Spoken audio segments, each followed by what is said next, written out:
Hi, welcome to another episode of A Good Show. My name is Katina Anglin, and this evening I am just here by myself for now because Pastor Ellen is away doing pastoral duties. If you think that you got a lot to do, try being a pastor.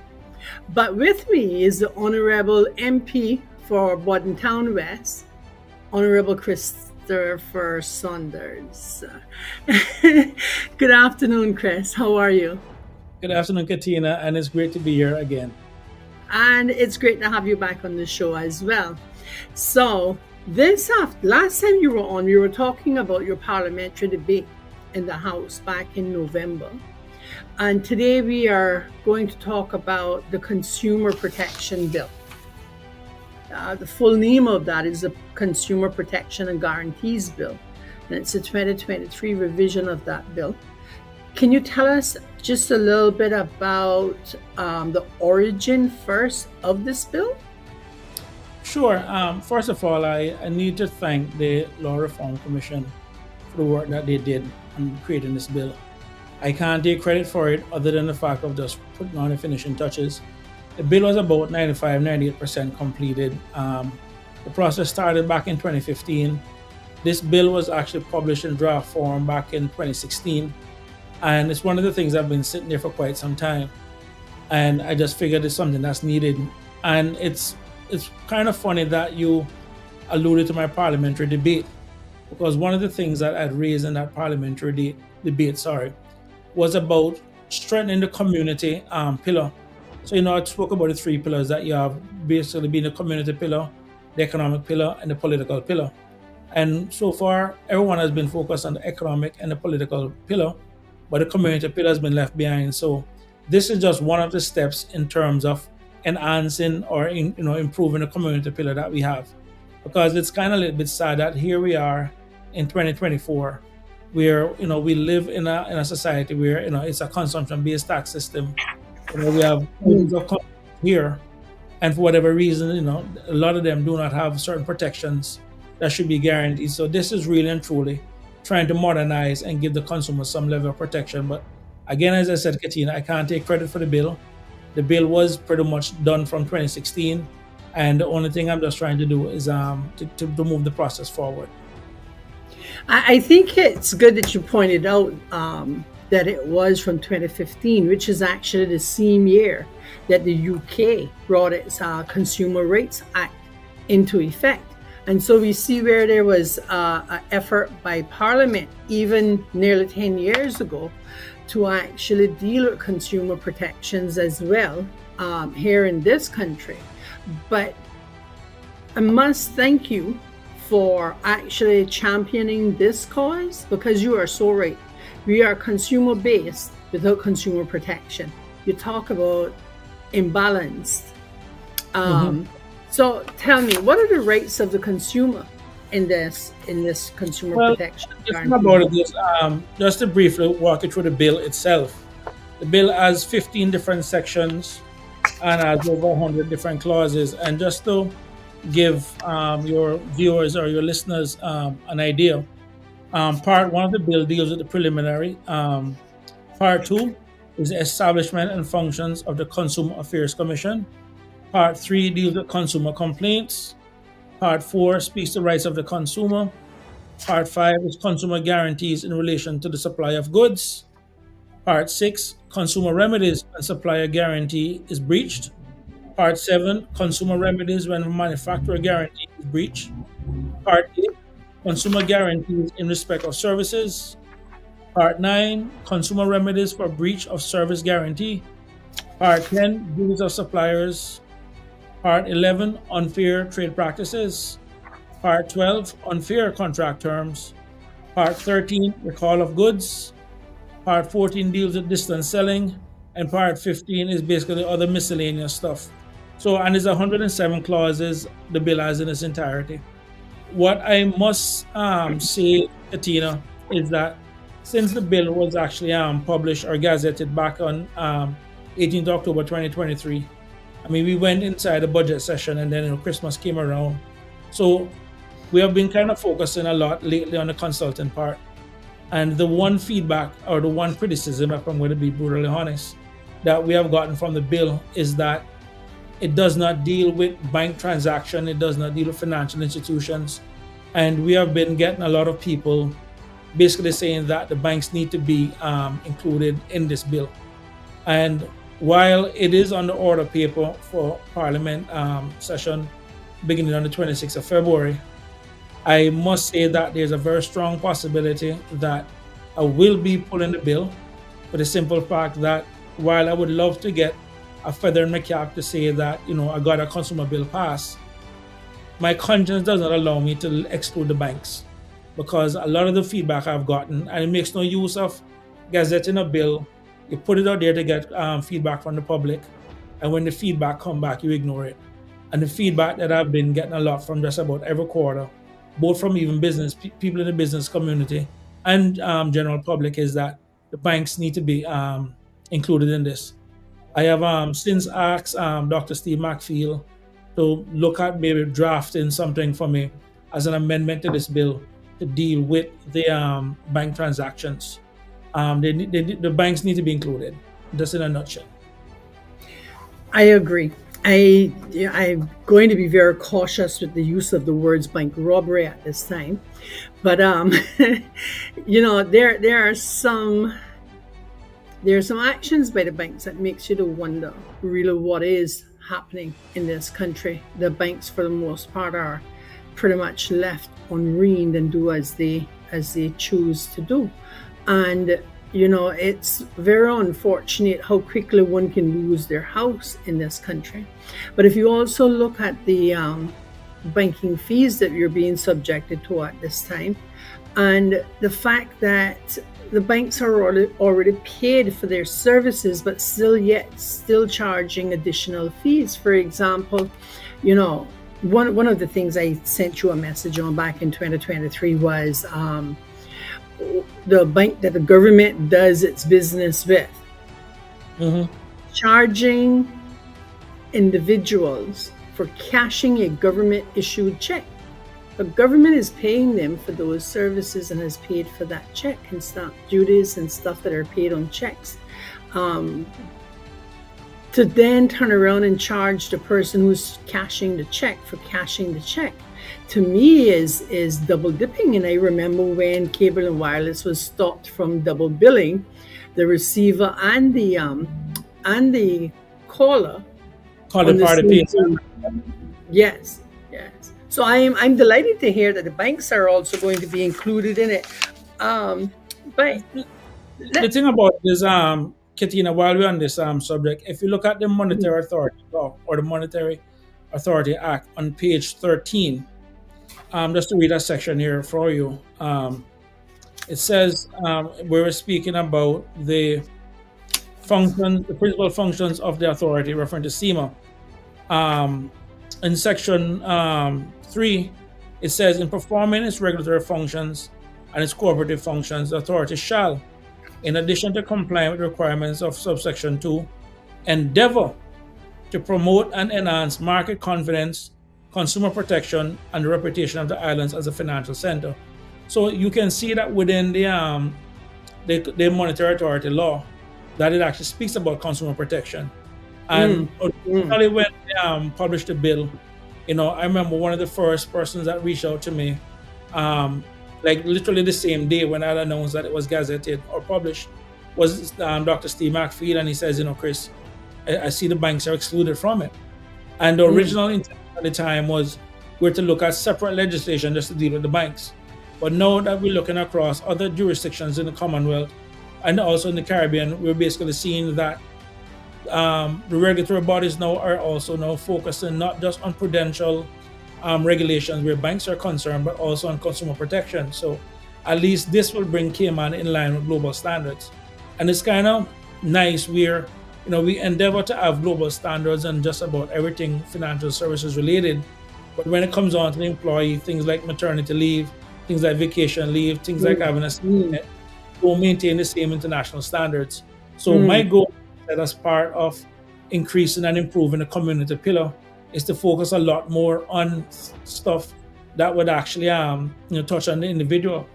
And just to also add the comments that you had made concerning the banks itself and the cash checking fee.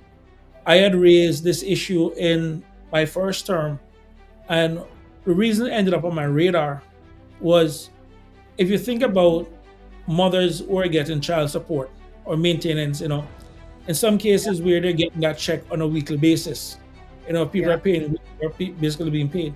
If you're paying $10 or charging $10 to cash a check, and you're doing 52 checks a year or doing 50 checks a year, that's $500. And the Hmm. question is, different families can afford a $500 just in a check cashing fee each year.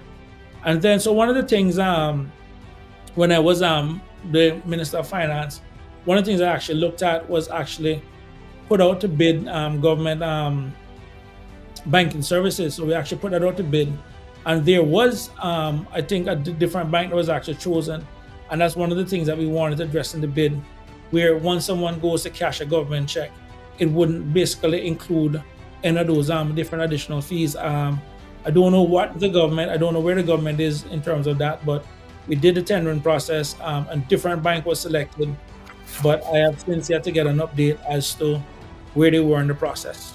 Again, that is something that was controlled by the civil servants. My goal is just to make sure that the government and the people of the Cayman Islands was getting the best value for money. Then I think that we should ask the question about that tendering process. So I just wrote that down on my list of things to follow up on.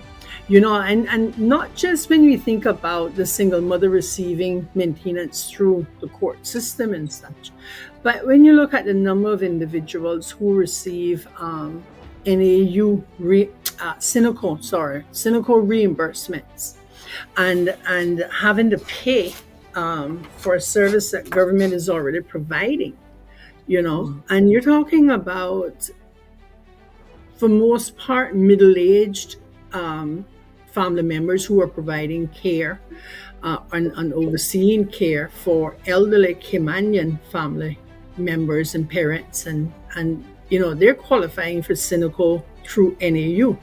They can't afford that fee on that check. Can't afford that check cashing fee. Sorry. And then you have other banks who are saying, oh well, because you don't bank with us, we're going to charge you X number of dollars for cashing the check. And I'm like, no, you're not, because you turned that check over. The stamp duty on that check is paid. The person who gave me that check paid you to maintain that checking account. You charging me for me having worked for that individual. And that's not fair. That's not right. And I don't see how that can be lawful. I know that the banking association reins are a bit too long in this country, and I think it's time for them to be reined in a bit. And I am happy to hear that you're including it in the Consumer Protection Guarantees Bill 2023. Now, I hope by pulling the bill, though, if you pull the bill to include the banks, how long will it take to get it back into Parliament? Pretty much the next session, because one of the things that we need to, to be fair, is that this bill in its present form has been gazetted since October, and people have had an opportunity to comment on the bill. Thus, the reason why we got the feedback where the banks were concerned. So it's a matter that I need to see exactly the amount of amendments that would come in. But the plan is basically to get it back by the next session of Parliament, probably be about March or April. That will depend on the amount of amendments. One of the things that we'll be doing with this bill is that we'll be doing a roadshow, actually start in the north side. So Minister J. Banks has actually agreed to host the first meeting. And we plan to go to all the districts, including Cayman Brac, to basically get the feedback, because this is a big issue, but it affects a lot of people. And, if you want to do something for the people, you start to go and consult the people. Now, like I said, I've gotten feedback from people in my own community. I've gotten feedback from people outside my community. But at the end of the day, because it is still a national bill and a national law, we're going to try our best to get as much to make sure that the bill at a minimum is complete. So while it is the first step in terms of moving it forward, at the end of the day, it does affect, and it will affect a lot of people, once it is passed. And I expect it to pass, because when you also look at the government's planning estimates for 2024 and 2025. On the very first part where the government speaks about the legislative plans for 2024 and 2025, it does include a consumer protection. So it is clear that the government is intending to also look at consumer protection. They have more resources than I do, so if we can find a way to work with the government on this also, because they've, like I said, already committed to it, I think it would actually go a little bit further. And we don't want it to be something that's political. You know what I mean? And like I said, my goal as a member of parliament that is that's working for not just the people of Bodentown West, but the wider Cayman Islands community as a whole, have that responsibility to make sure if there is laws that need to be on the book, there are laws that should be on the books. And this is one that needs to be on the books. Good. And let me applaud you and every other elected representative who will jump on the opportunity that you are providing to them for public consultation. In person, town hall meetings, as they used to be called when the politician used to come to the actual town hall and they would, present the bill or the issue that they were trying to deal with, and they got the input from the public. They didn't always go by what the public said, but what they were able to do was they were able to assess, the public's thoughts on it. And then many times they had to come back to their electorate, to their constituents and say, listen, I've heard what you have to say. But I think the best course is actually the other way and explain that back out. And that element of democracy has been missing from this country for far too long. And I'm going to applaud you right now for bringing it back. Thank you very, very much. And many thanks to Minister J for being the first one to host your panel over there in Northside. And I just want to bring something to your attention. When you get to West Bay, you need to make your appointment far in advance because we actually don't have a town hall. That's something we need to talk about. Looking at the primary schools of Bodentown, so at the end of the day, wherever we can have a meeting of the minds, whether it be under a tree or breadfruit tree, as long as they have the meeting of the minds, and that's what we're looking for. Listen, remember how they used to do it right over here in Georgetown years ago, back in the 40s and 50s and 60s. It was open air consultation. I have the biggest challenge because in my home district of Bodentown West, I have very few. Literally, I have no meeting place. I mean, literally no commercial place. That's one of the things where we're trying to get the park, and I'm looking forward to even the church being completed for the church in Bodentown for that shelter, because at least it will give a meeting place while not in Bodentown West per se, but at least close enough and large enough to host at least some community gatherings. Yes.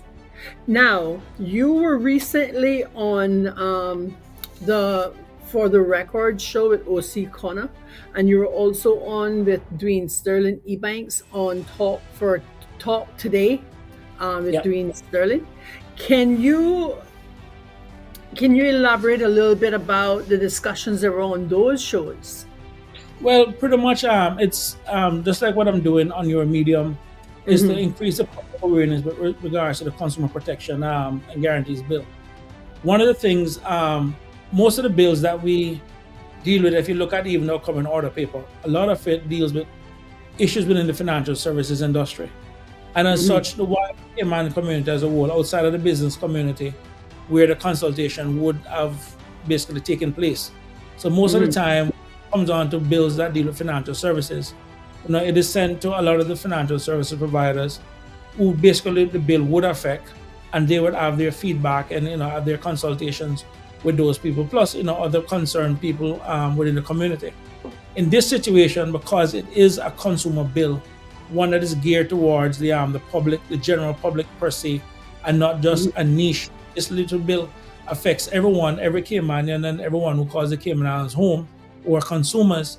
Then we basically need to broaden and increase the public awareness. So going on Sterling Dwayne show, going on OC show, which was nice. I was lucky to be joined with Dr. Steve McPhee and also Teresa Pitcairn to discuss the issue. and now basically coming to your show also to basically increase the public awareness and to let the public know that we will be going on the road. We will be having this discussion with them and trying to get broader feedback. Like I said, the so far the feedback that we have received have been positive, and like I said, the major criticism was that Chris, while we applaud you for taking this initiative, it needs to include the banks, it needs to include the financial institutions. What's surprising that this bill actually carves out, there's actually a section in the bill that actually says point blank it does not relate to those industries and that is already regulated by SEMA. So in this situation now, and because you're going into the bank issue, it has to require even input itself from SEMA. So even if we do the amendments, it's not just a matter of filing amendments, because SEMA itself is the regulatory authority that deals with banks. We need to make sure that whatever it is that we include in this bill that deals with the financial services institution is also in line with basically that SEMA would be happy with it also. That we're not overstepping those lines, because they are, again, covered by a separate law. Okay. So the bill notes that a Consumer Affairs Commission will be established. How is it intended to be created, and how is it supposed to function? These positions will be cabinet appointments? No. These are actually full-time appointments.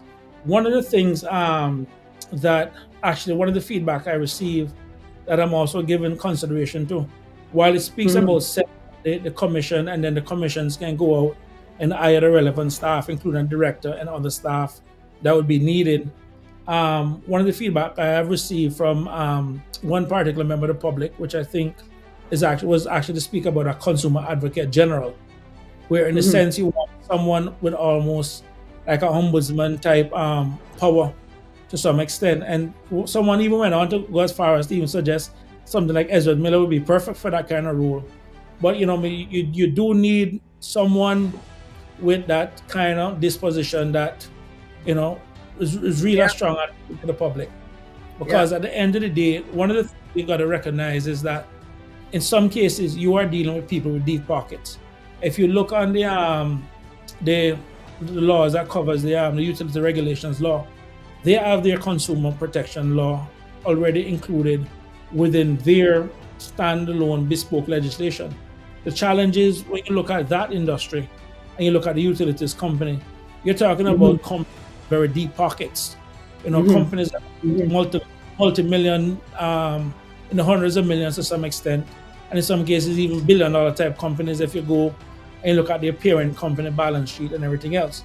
Now, for the regular person on the street, they do not have the resources to take on those kind of companies that can afford. And I mean, we have seen it. Where you look at the labor laws, for example, a lot of the justices that should happen in the workplace isn't there because the employee who's aggrieved or wrong does not have the resources to take on the company. But what we want to do is make sure at the end of the day that whatever it is that we do, the persons out there that are representing the consumer and there to protect the consumer have the requisite resources. And in this case, it would basically be the power of the government behind them so that they can deal with these companies. But it'd be difficult for individuals sometimes. And, you're wrong. The first thing you go to a lawyer is like, I need a $5,000 deposit. Sometimes the very issue that you're fighting for could be a large appliance that maybe costs several $100s. So it wouldn't make any sense for you to go and retain a lawyer for $5,000. Now, one of the things that prompted this particular legislation was that one constituent who had bought a car, brand new car, and literally for 5 months she basically had to be hitching a ride to work because the car, brand new, it should have had all the warranties, was in essence a lemon. You know what I mean? She just did not have the resources to go and buy another car and was literally at the mercy of the car company, who literally had resources to just, if you don't like it, tough. So you do need situations where people, have worked very hard for their money, that they need to be protected. And why this is important, in my opinion, is that while our people have been very nice, at some point, when you take advantage of somebody, someone just want to snap. So you might as well before someone snap and think something becomes go from bad to worse. We put the tools in place to mitigate these things within any civilized society. Yes. So the young lady in the car was one example of how the bill will benefit ordinary Caymanians and other citizens in the country. But can you share with us some more how it will affect your everyday consumer? Yeah, sure. I did looking at my notes because I'd made my notes in my speech. Um, just some brief notes. Well, there's basically 7 things that it actually would deal with. One, it deals with safety and quality, where it basically ensures that it gives us consumer protection against to make sure that certain products in the market meet certain safety and quality standards. It deals with transparency, where it provides information where they're more transparent in terms of providing accurate information and the type of services, including prices, the terms, the conditions, potential risk and all that kind of stuff. It also deals with redress and compensation in the sense of, if you're wrong or you're aggrieved or if someone has some kind of deceptive practice, what it is that you can deal with. It also encourages fair competition by preventing unfair and deceptive business practices. It gives people financial security because you're spending your hard-earned money, and you just need to make sure that those interests are safeguarded. It also improves trust and confidence in the economy. So at least once people know that these laws are there, they can have some level of comfort to know that they can spend a little bit more confidently. And also even from a public health and environmental protection standpoint, it basically would highlight those products or services that can basically have some kind of risk to consumers, just like you would have in the US. They have a lot of these Surgeon General warnings and so forth on tobacco and so forth. So those are the kind of things. So while we do import a lot of stuff and it comes from a lot of different countries where these laws or these rules does exist, there's also some of the things that people need to note is that sometimes we will see on some products coming from different countries, like even the US, for example, you'll see something that says for export only. And I was like, wait, if this ain't being sold in the domestic market, because if you even look at, not to pick on the US, but we do import a lot from the US, is that there are some products that we bring in from the US that other countries have outright banned to say, you can't sell this here. So at a minimum, this will at least start the conversation. And just on a kind of side note, and again, maybe this is not the forum for it, but I would not be myself if something crossed my mind and I didn't say it. But I'm going to try to be as responsible, respectful as possible. One of the things I've always been concerned about, Katina, on a separate note, is Cayman cancer rate. And I just believe, while there's no scientific proof for it, I know that's a different show for a different time, but I can't help but wonder sometimes the things that we import in terms of, the damage it's doing to some of us. So at a minimum, while we do rely on other countries and their regulatory agencies to protect their citizens, it's not something that, it may apply for things that are exported. So at a minimum, I would very much like to see we have while we do have some government department that deal with that, that's one of the things I would like to see consumer deal with. But like I said, that's a different show or different topic for a different time. But it did cross my mind, because that's one of the things that did cross my mind when we're looking in terms of things that may be harmful to people. Well, thank you very, very much for bringing that topic up, Chris, because I'd like for you to come back on to talk more about when we talk about consumer, literally the food consumption in this country, right? And the cancer rates, but there are other things as well. And the quality of goods that are found on the shelf, and part of this Consumer Protection Act, I am sure will speak to quality of goods. And so you have some stuff on the shelf that I pick it up and I read it and I said, this should never be sold to the public, So let me invite you to come back on in the very near future and discuss the Consumer Protection Bill in more detail. Perhaps we can start looking at,